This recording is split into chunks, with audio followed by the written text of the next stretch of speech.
ചെയ്തിട്ടില്ലെങ്കിൽ മോശമാണ്, കൊടുത്തിട്ടില്ലെങ്കിൽ മോശമാണ് എന്നുള്ള കാര്യം നമ്മളെ നശിപ്പിക്കുന്ന കാര്യമാണ്.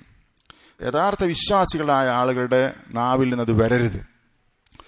പോയിട്ടില്ല, ഇപ്പം നേരത്തെ പറഞ്ഞല്ലോ, ഒരാൾ സൽക്കാരത്തിന് കല്യാണത്തിന് വിളിച്ചാൽ അതിന് ഉത്തരം കൊടുക്കുക എന്നുള്ളത് ഇബാദത്താണ്. ആ നിലക്കാണ് നമ്മൾ പോകേണ്ടത്. പോയിട്ടില്ലെങ്കിൽ മോശാൻ, പോയിട്ടില്ലെങ്കിൽ അവൻ പരാതി പറയും, അല്ലെങ്കിൽ അവൻ നമ്മുടെ തെറ്റും.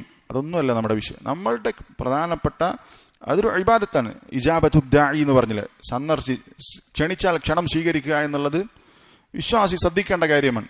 ആ നിലക്ക് അതൊരു ഇബാദത്താണ്, ഒരു മുസ്ലിമിനോടുള്ള ബാധ്യതയാണ് എന്ന നിലക്കാണ് പോകേണ്ടത്. അല്ലെങ്കിൽ പോയിട്ടില്ലെങ്കിൽ മോശമാണ് എന്ന ചിന്താഗതി നമ്മുടെ മനസ്സിലുണ്ടാകാൻ പാടില്ല. ഇബ്നു ഖുദാമ അൽ മഖ്ദിസി റഹിമഹുല്ലാഹ് പറഞ്ഞിട്ടുള്ള വാചകം പറഞ്ഞ് അവസാനിപ്പിക്കാം. ഇത് നമ്മൾ എല്ലാ കാര്യത്തിലും ശ്രദ്ധിക്കേണ്ടതാണ്. ഈ പറഞ്ഞ വാചകം സത്യം പറഞ്ഞാൽ നമ്മുടെ ജീവിതത്തിൽ ഇബ്നു ഖുദാമ അൽ മഖ്ദിസി റഹിമഹുല്ലാഹ് 7-ാം നൂറ്റാണ്ടിൽ ഹിജ്റ 620 വഫാത്തായ പണ്ഡിതനാണ്. ഹിജ്റ 620 എത്ര വർഷമായി? 1446 നമ്മളുള്ളത്. അപ്പം എത്രയോ വർഷങ്ങൾക്ക് മുമ്പ്, 800 വർഷങ്ങൾക്ക് മുമ്പ് വഫാത്തായ അദ്ദേഹം പറഞ്ഞിട്ടുള്ളൊരു വാചകം, വഅലം, നീ മനസ്സിലാക്കണം, അന്ന അക്സറന്നാസി ഇന്നമാ ഹലകു ലിഖൗഫി മദമ്മത്തിന്നാസ്, ജനങ്ങളിൽ ഭൂരിഭാഗം ആളുകളും നശിച്ചുപോയത് ആളുകളുടെ കുത്തുവാക്കുകൾ പേടിച്ചുകൊണ്ട് പ്രവർത്തിക്കും. ആളുകളുടെ ആക്ഷേപം പേടിച്ചിട്ടായിരിക്കും അവൻ എന്ത് ചെയ്യുക, എന്തെങ്കിലും ചെയ്യുക, അല്ലെങ്കിൽ ചെയ്യാതിരിക്കുക. വഹുബ്ബി മദ്ഹിഹിം, അല്ലെങ്കിൽ ആളുകളുടെ പുകഴ്ത്തലുകൾ പ്രതീക്ഷിച്ചുകൊണ്ട്, നല്ലത് കേൾക്കാൻ വേണ്ടി, എന്നെക്കുറിച്ച് നല്ലത് പറയണം എന്ന് വിചാരിച്ചിട്ടാ ചെയ്യുക, അല്ലെങ്കിൽ ചെയ്യാതിരിക്കുക. ചെയ്യലും ചെയ്യാതിരിക്കലും ഒന്നുകിൽ ആളുകളെ പേടിച്ചിട്ട്, അല്ലെങ്കിൽ ആളുകളുടെ നല്ല വാക്ക് പ്രതീക്ഷിച്ചിട്ട്. ഫസാറത് ഹറകാതുഹും കുല്ലുഹാ അലാ മാ യുവാഫിഖു റിദന്നാസ്, അങ്ങനെ അവന്റെ സർവ്വ ചലനങ്ങളും പ്രവർത്തനങ്ങളും ആളുകളുടെ തൃപ്തിക്ക് വേണ്ടിയായി. റജാ അൽ മദ്ഹി വഖൗഫൻ മിനൽ ദം, ആളുകളുടെ നല്ല വാക്കുകൾ പ്രതീക്ഷിച്ചും ആളുകളുടെ ചീത്ത ഭയപ്പെട്ടും ആക്ഷേപം ഭയപ്പെട്ടും അവന്റെ എല്ലാ ചലനങ്ങളും ആളുകൾക്കനുസരിച്ചായി. അവരെന്ത് വിചാരിക്കും എന്ന് വിചാരിച്ചിട്ടാണ് എല്ലാം കൊടുക്കുന്നത്. സുബ്ഹാനല്ലാഹ്, ചില ആളുകൾ ഇപ്പോൾ ഒരാൾ ഒരു വീട്ടിലേക്ക് ചെല്ലുമ്പോൾ, അതൊക്കെ നമ്മൾ ചെയ്യണതാണ്, പക്ഷെ നമുക്ക് കൂലി കിട്ടാൻ സാധ്യതയില്ല നിയ്യത്ത് മോശമാണെങ്കിൽ. ഒരു വീട്ടിലേക്ക് പോകുമ്പം നമ്മുടെ നാട്ടിൽ സംഭവിക്കുന്നതാണെന്ത്, കുറച്ച് ബേക്കറി അല്ലെങ്കിൽ ഫ്രൂട്ട്സ് ഒക്കെ വാങ്ങും. എന്തിനാ ഈ വാങ്ങണത്? പോകുമ്പോൾ വെറും കൈയോടെ പോയാൽ മോശമല്ലേ എന്ന് വിചാരിച്ചിട്ടാണ് മിക്ക ആളുകളും വാങ്ങുന്നത്. കൂലി പ്രതീക്ഷിച്ച് വാങ്ങുന്ന ആളുകൾ തുലോം തുച്ഛായിരിക്കും. പക്ഷെ നമ്മൾ വാങ്ങേണ്ടത് എങ്ങനെയാണ്? കൂലി പ്രതീക്ഷിച്ചിട്ടാണ്. ഒരു വീട് താമസം നടക്കുകയാണ് നമ്മുടെ അടുത്ത ബന്ധുവിൻ്റെ, അപ്പോൾ അയാൾക്ക് എന്തെങ്കിലും കൊടുത്തിട്ടില്ലെങ്കിൽ മോശമാണെന്ന് വിചാരിച്ചിട്ടാണ് ചിലപ്പോൾ 10,000 കൊടുക്കുന്നത്.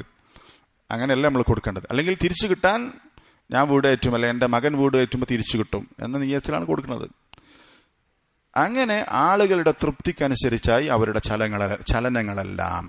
വദാലിക മിനൽ മുഹ്ലികാത്ത്, ഇത് നമ്മൾ നശിപ്പിക്കുന്ന ചിന്താഗതിയാണ്.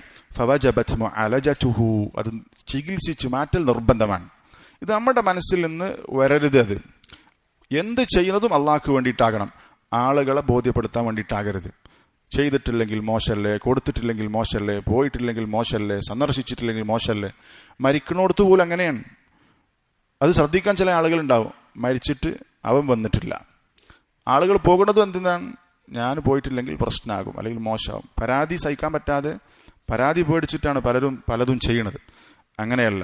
രോഗസന്ദർശനത്തിലും രോഗിയെ സന്ദർശിക്കുന്ന വിഷയത്തിലും ഇത് ധാരാളമായി സംഭവിക്കാൻ ഇടയുണ്ട്, സംഭവിക്കുന്നുണ്ട്. അതുകൊണ്ട് രോഗിയെ സന്ദർശിക്കുക എന്നുള്ളത് വിശ്വാസിക്കൊരു ഇബാദത്താണ്. ആ ഇബാദത്തിൽ എന്ത് നിർബന്ധമാണ്? അള്ളാഹു കബൂൽ ചെയ്യണമെങ്കിൽ അൽ ഇഖ്ലാസ് നിർബന്ധമാണ്.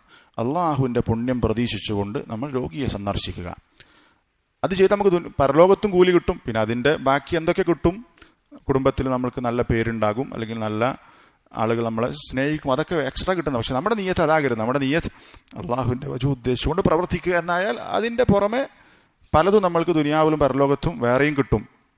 പക്ഷെ നമ്മുടെ നിയ്യത്തിൻ്റെ അടിസ്ഥാനം വജുഹുല്ലാ, അള്ളാഹുവിനെ സ്വർഗത്തിൽ വെച്ച് കണ്ടുമുട്ടണം എന്നതായിരിക്കണം. അള്ളാഹു തആല തൗഫീഖ് നൽകി അനുഗ്രഹിക്കുമാറാവട്ടെ. രോഗിയെ സന്ദർശിക്കുക എന്നുള്ള ഈ മഹത്തരമായ ഇബാദ ജീവിതത്തിൽ കൊണ്ടുവരാൻ പ്രത്യേകം നമ്മൾ താല്പര്യം കാണിക്കുക. ഏറെ കൂലി കിട്ടുന്ന, പ്രതിഫലം കിട്ടുന്ന കാര്യമാണ്. ഏറെ ശ്രേഷ്ഠതകളുള്ള, ഫവായിദുകളുള്ള ഇബാദത്താണ്. അള്ളാഹു തൗഫീഖ് നൽകി അനുഗ്രഹിക്കുമാറാവട്ടെ. നമ്മുടെ കൂട്ടത്തിലെ രോഗികൾക്ക് അള്ളാഹു ഷിഫ നൽകി അനുഗ്രഹിക്കുമാറാവട്ടെ. അള്ളാഹു തആല നമ്മെല്ലാം അൽ ഫിർദൗസുൽ അലയിൽ ഒരുമിച്ച് കൂട്ടുമാറാവട്ടെ. ربنا آتنا في الدنيا حسنة وفي الآخرة حسنة وقنا عذاب النار. سبحانك اللهم وبحمدك أشهد أن لا إله إلا أنت أستغفرك وأتوب إليك.